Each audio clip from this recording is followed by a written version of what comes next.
We are live. Well, let's start with the Happy New Year. Happy New Year. 2024.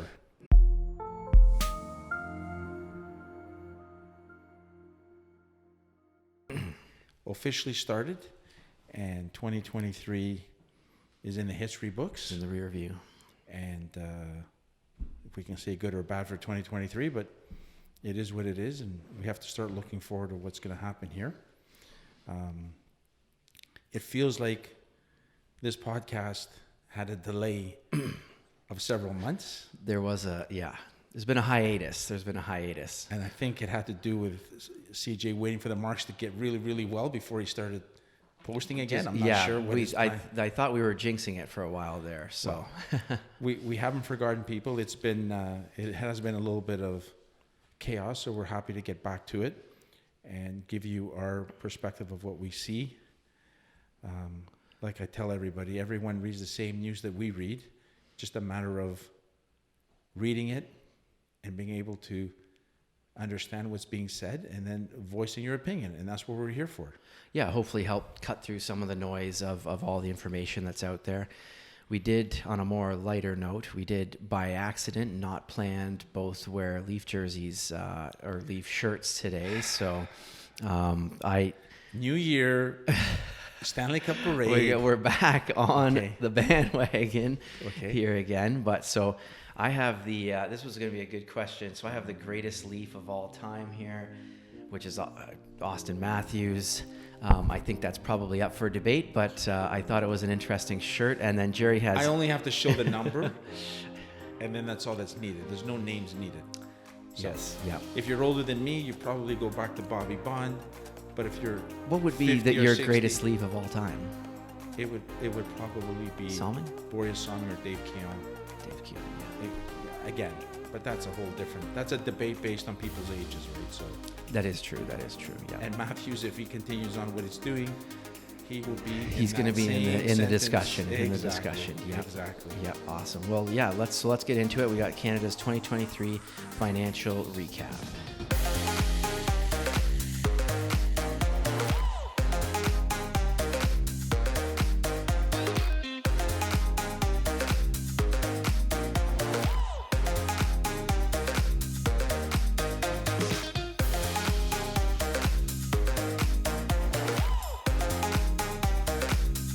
CJ Stevens and Jerry Kallitsis work for Investia Financial Services Inc.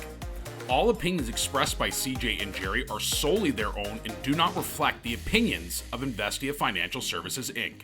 This podcast is for informational purposes only and should not be relied upon for investment decisions. Clients of Investia Financial Services Inc. may maintain positions in the investments discussed on this podcast. Okay, so let's get into our rate discussion. So right. Canada's 2023 financial recap, and what happened? What happened to rates last year? We all know what happened with rates last year. You don't need a chart for me to show you. It looks like things stopped in the middle of the year. We had a bit of a slowdown in rates last year towards the end, but those increases continued for the majority of the year, as you can see in the chart, getting all the way up to over 5%, which they haven't been there in a couple of decades. So we were still feeling the pain of the rising interest rates last year. And I think finally the rhetoric seems to be changing. It certainly went up and down last year a lot, going through it and keeping an eye on it in terms of the noise out there. But it seems like more articles I'm seeing, more information I'm seeing.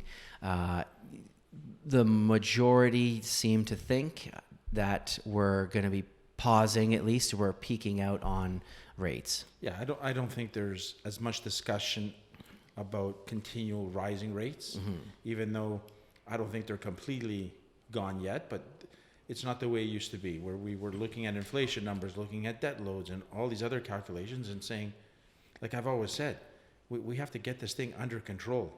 And I think it's finally caught up. You made reference to the word lagging. It always takes a lagging effect by the time you increase the rates and you wait 6 months, 9 months, and then you see it. I do believe we are starting to see some of it. There's no question. But the reality is... Was that you giving me a bit of credit there, I think? I am. There was a bit of credit there. Okay, all right. Okay. Well, Nice. your word lagging just means you've been wrong. You just wait until you're right. So I get it. It's okay. I'm not quite sure to say I'm right yet, but it seems that things have caught up, and it has had an effect on inflation. Well, they haven't risen beyond what happened to us in July, whenever it was the last time it went up, right? So. And I don't think necessarily it's off the table. No, it's not. Oil prices seem to have a close correlation to inflation, especially in the last couple of years. Unemployment numbers, inflation, oil, all these things still play a role in the overall picture.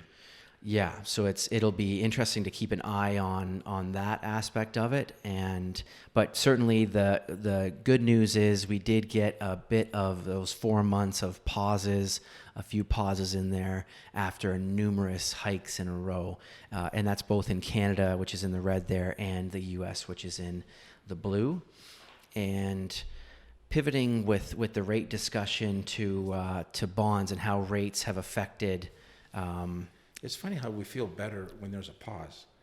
It isn't a reduction. The pause makes you feel better. It's like if you're getting okay. if you're getting pummeled. Exactly. You keep taking shots. Eventually when you get that little bit of a break, you might not be on the offense yet, right. But they don't hit you anymore. It's nice to you take a breath, a little bit, and reassess. And so the chart we're looking at now is how have rates affected bond prices last year. So what we're looking at is the Bloomberg Global Aggregate Bond Index in Canadian dollars, and the percentage off the high. So the high was at the start of the year was the high for the bond index, and it dropped all the way, was down 8% from that high post September, October in that range. We've been saying this for a long time, right? As interest rates go up, the value of bonds go down, and we've been saying that for well over a year now, and it's created a bit of a problem trying to figure out the direction. But as you can see here clearly, that it looks like that stabilizing of the interest rate at least has helped the bond sustain and in fact move up a little bit. So that's a positive. Yeah, that fourth quarter was positive for bonds, and again, as that rhetoric changed, you can see the plateaued line there. Back to the bank rates. So as we've seen that, what am I doing here? As we've seen the plateau in bond or in interest rates, the bond market has jumped back up. Back up 5% over the last quarter there. It's been a dramatic improvement, for sure. Which 2 years of bond prices bonds not really providing that safety net for you as well. It's nice to see again finally getting some consistency there.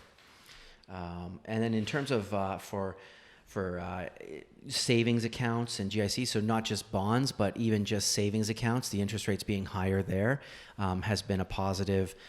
In terms of... You made some interest. You made some money versus zero. Which is something that we haven't seen, clients that are interested in GICs, they've been able to invest in rates that we haven't seen for a decade. Yeah. And short-term savers, saving for a house, saving for a short-term, you've been able to make a little bit of interest along the way as well. So that's been positive. My favorite topic. Moving into inflation. My favorite topic. Go ahead. I'm happy that the chart looks this way because I'm getting a bit sick and tired of hearing about inflation myself. It's been something that has been frustratingly hanging around for a couple of years now. So this is a chart of the last 12 months, 2023 here, and starting the year at, again, blue is the U.S. inflation, red the Canadian inflation. And so starting around, over 6% was where that inflation mark was at. Coming down, see that little bit of a bump in September, but coming down to just over 3% at the end of the year. And of course, this is one of Jerry's favorite looks here, the year over year. So what this means is the 3% is the year over year inflation amount. So let me understand. So I just get it right here. So 3 years ago, whenever it was, 2.5 years ago, my grapes cost $6 for a package. and then it jumped 8%. Sure. And it went up to $6.50 or $7. Then it jumped to get another 6%, went to $9. We're just exaggerating here. Went Sure, to yeah. $9, which I thought is ridiculous. And now, one more year, it went up to 10, or now I pay $11. Now, Well, how I many should be years was happy. this in between? I should be happy because it only went up 3%. The damage was done, has been done already. All prices have been elevated, and now they're going to post me that inflation is now 3%. And the governor has always said, he's used that 2 to 4 number, that when we get into that band, we'll feel more comfortable getting it back under control. But remember, I don't want to call it the damage. The numbers have been elevated, and they're permanent now. We're not going but these back. things are, it is a basket of goods. So there's Really? there's- What basket would you like to there's use? What ebbs items and- in the basket are you there's using? Go ebbs ahead. and flows to it all. So there's individual Things- items. Not all individual items were up 8%, 3%. In general, things cost more. But yes, that is certainly what inflation means. So you yeah. can pick an item you want, but everything costs more. Yeah. And now that they're telling us we're getting it under this controlled number of 3%, which I'm not saying is bad, but I am saying let's not forget the prices are much higher, and we have to be cautious of what's going on. That's all. Yeah, I think the key word there is much higher, is that you don't want inflation to be running at that 7-8% because it's unsustainable. So having inflation back to 3% is positive for growth in the country, which is good, but too much of it and it erodes your purchasing power. So as the prices rise, the amount of money buys less stuff, which is not good, and that's why when it's at 10%, everyone's so concerned. Don't forget, wages also went up 5%, 5.5%. Well, and again, Hourly I mean, wages. I would hazard, So, I don't wanna get into let's it with talk you. to people about, if they saw how much of that 5% raise I think they saw. went further underground or further below ground level. I Well, agree with you. It's the same idea, is that not everybody's wages went up 5%. Some of them went up more, some of them these went are up less. They and- post yeah. hourly wages. They were. Everybody wants to make more money, but Right. you want it to be. They you want to make wanna more money because you need more money to buy the same basket of goods, as you just said. Yes, yeah, exactly. Yeah. So- and hopefully more as you grow and hopefully you can. And I think the other aspect here that inflation has had, especially in our line of work, is when we're working with retirement projections with clients, inflation is a major assumption in those calculations of trying to achieve a goal of retirement or buying a house or what it may be. What will your money be worth at that point in the future? So one of the things we try to do with clients is just be a little bit more cautious, and the opposite of, maybe not pessimistic is the wrong word, but we like to put the inflation rate a bit higher so they end up in a better spot, hopefully, and we like to I don't believe, CJ. I don't believe anybody, if you ask them, is going to say, "Oh, inflation, I feel good right now. It's at 3%." I think everybody will say, "It might be 3%, but it feels a heck of a lot more." You're than still 3%. feeling You're still That's feeling the effects for even sure. if you had a raise, and if your salary went up, you're still Yeah. feeling it. Is what I'm saying.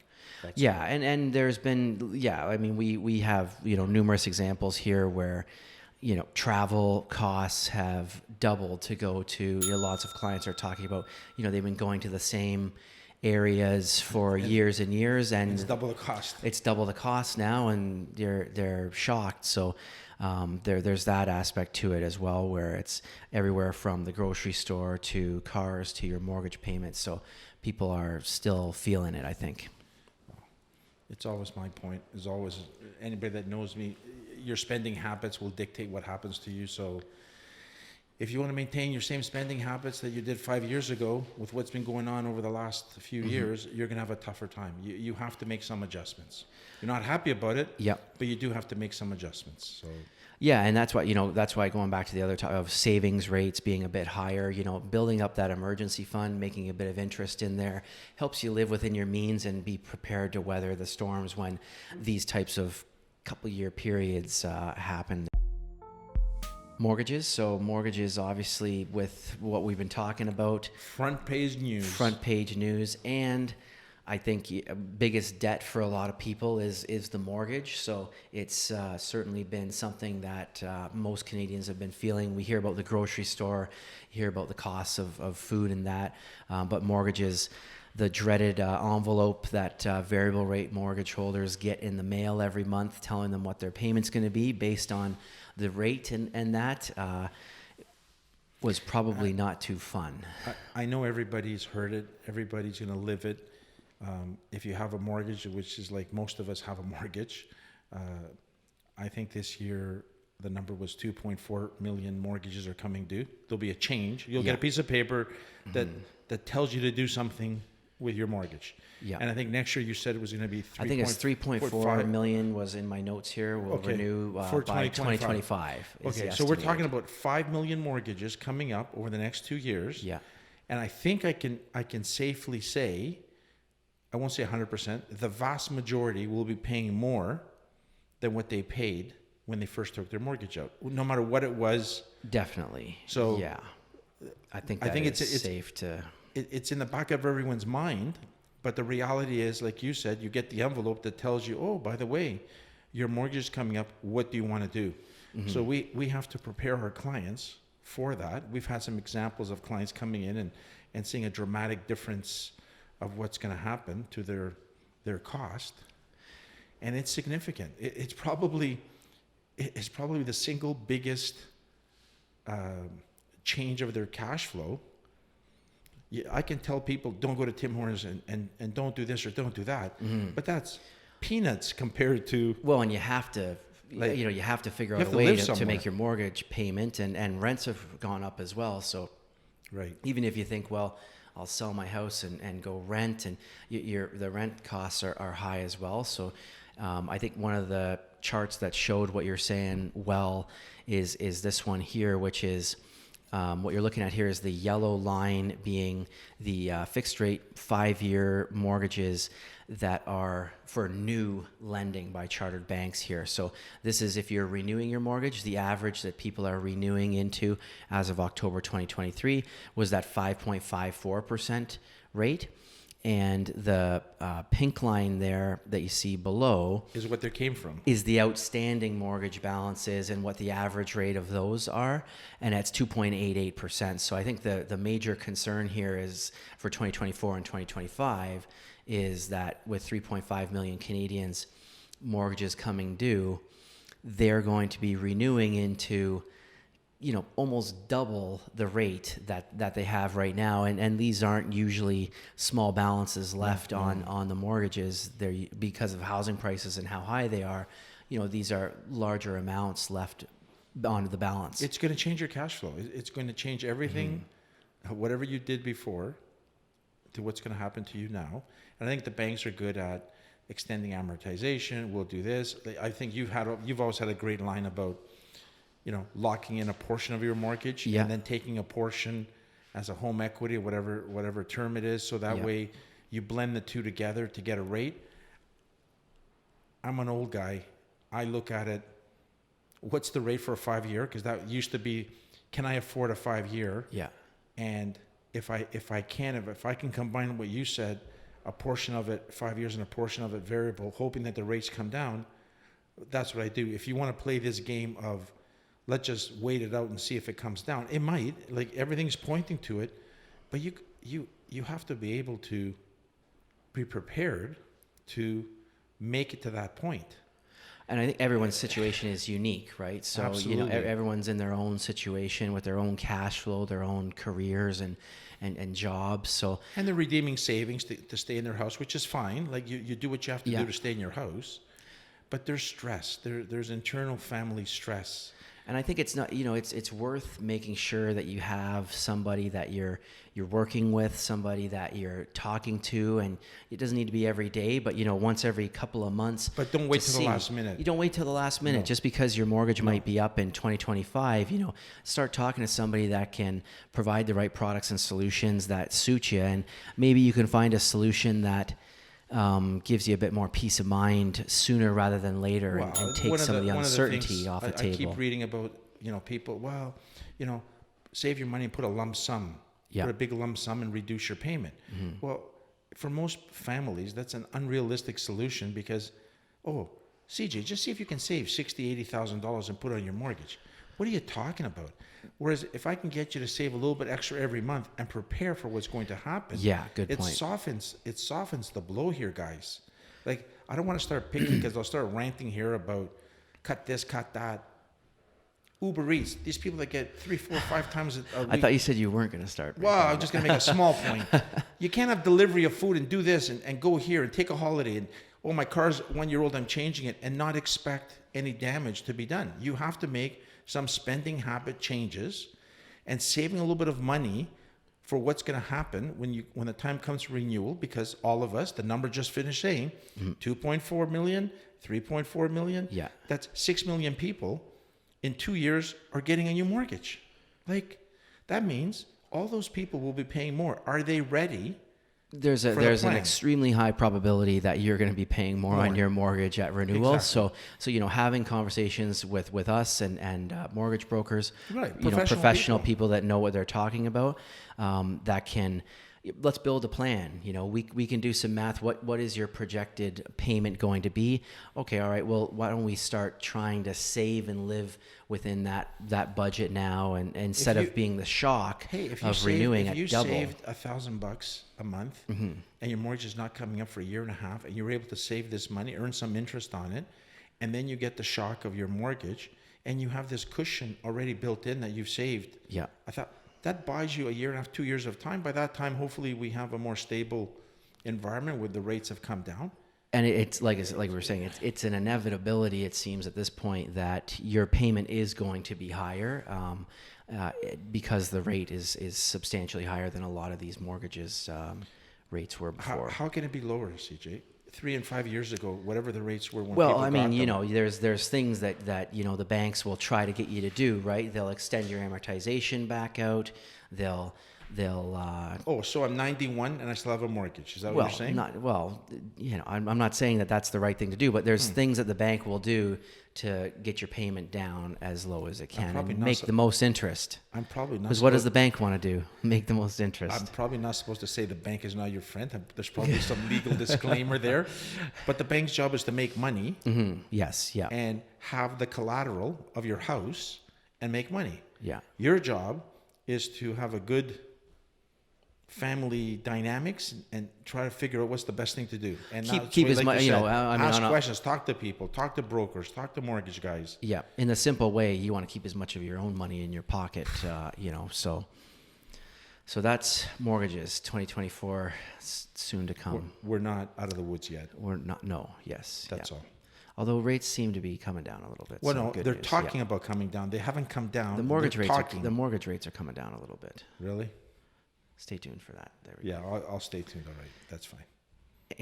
And transitioning from that housing to markets.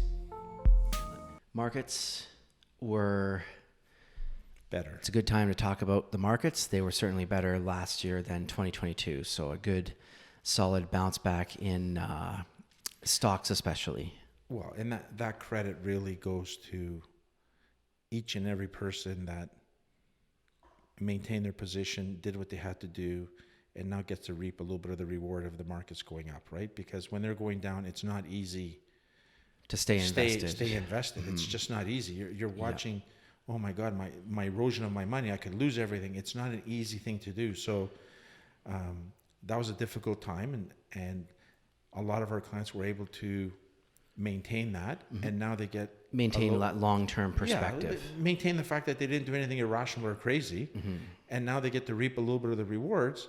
And like I always say, I don't want to take any of the significant blame of the markets going down, nor do I want to take the credit of the markets going up. I'm just patting people on the back for being able to stand where they were. Sure, we probably helped them a little bit and directed them.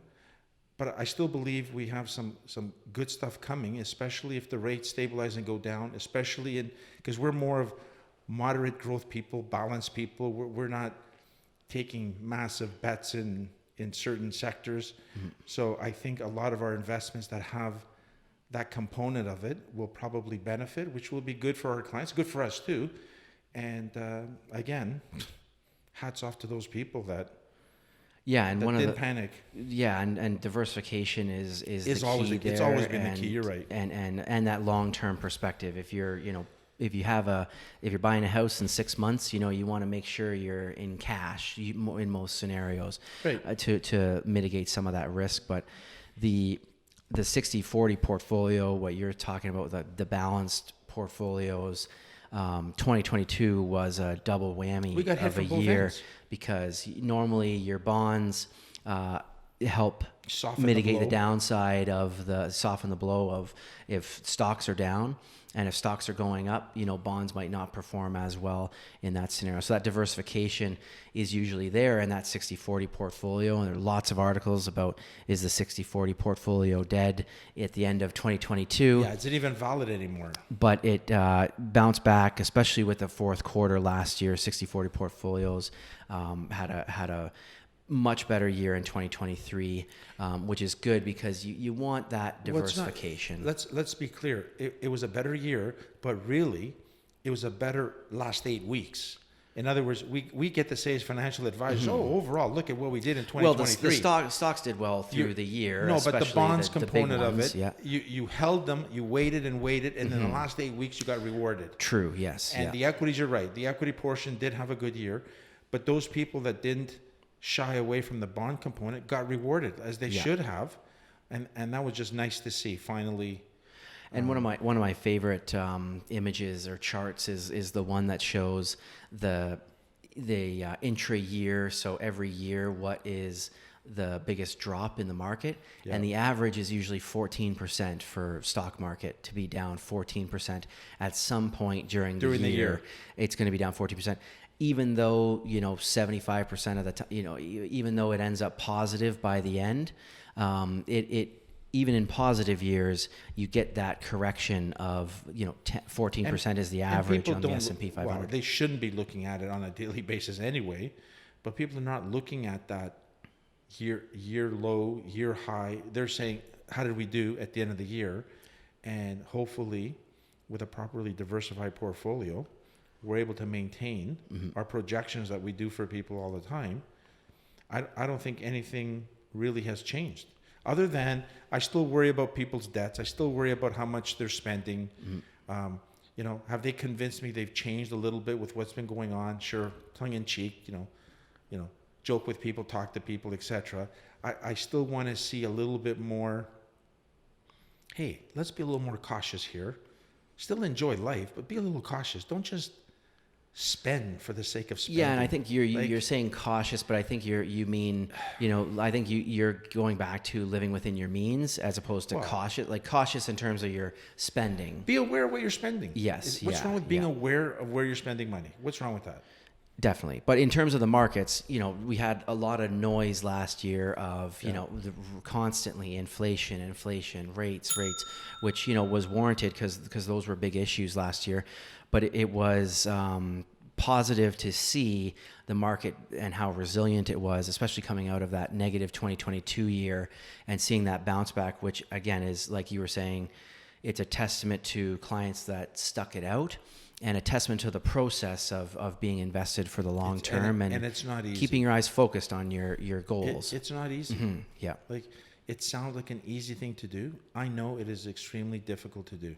Yeah. That's all. So if you can maintain it, history shows you when you look at where's your time horizon chart. Yeah, it's this What's one coming up? here. Okay. So this was kind of what we're talking about here. This is the ultimate chart. We may not be around for the 40 years at the end of this one, but the reality of it is, okay, you might be around. Okay, fine. The reality of it is, you're no spring chicken anymore, but I already put my 40 years in. You wait, and you can see that through all the noise, this clearly tells you. Yeah, this is showing you the S&P 500 rolling returns. So on a daily basis, what it's saying is, it's the market's positive 56% of the time on a daily basis. On an annual basis, it's positive 75% of the time. If you give that 5 years, it's positive 88% of the time. And 10 years, 95% of the time on rolling monthly returns. So any month goes 10 years back, that You return win is usually 95% of the positive time. 95% of the time. So Those are pretty good odds. again, when you have that long-term time horizon, you're doing yourself a better service by sticking to that long-term time horizon, and you're more apt to be happy in that scenario. I agree. So what's going to be the next one? The next one, stay tuned for our 2024 preview. Forecast? Forecast is a strong word, but a preview. Jerry, you like to make forecasts. I don't know. I'm going to do a preview. You can make all the forecasts with your crystal ball over there. Well, I think there'll be a big relief when finally the Bank of Canada sees that we need a small dip in the rates. I think there'll be just a relief. Like a simple quarter point will be a relief. When you do a quarter point, it's usually the start of substantial drops of 1 or 2% by the time we're done. But I think we're so used to now higher inflation, everything costing more, the rates have not come down, I'm getting my statement, everything looks bad, and all of a sudden it improves. And I think that's going to make people feel good. For learning from 2023, about that noise, there's going to be lots of noise, which we're going to chat about in the preview, but there's going to be lots of noise, as there always is in 2024. So again, stick to the process, keep lines of communication open, and have a plan. And I think that's how you win. But I am excited to do the preview episode. All right, let's get this one in the books that we started on the right note here. Thank you very much for following along, tuning in, and we hope to see you throughout 2024 a bit more. Have a great start for 2024.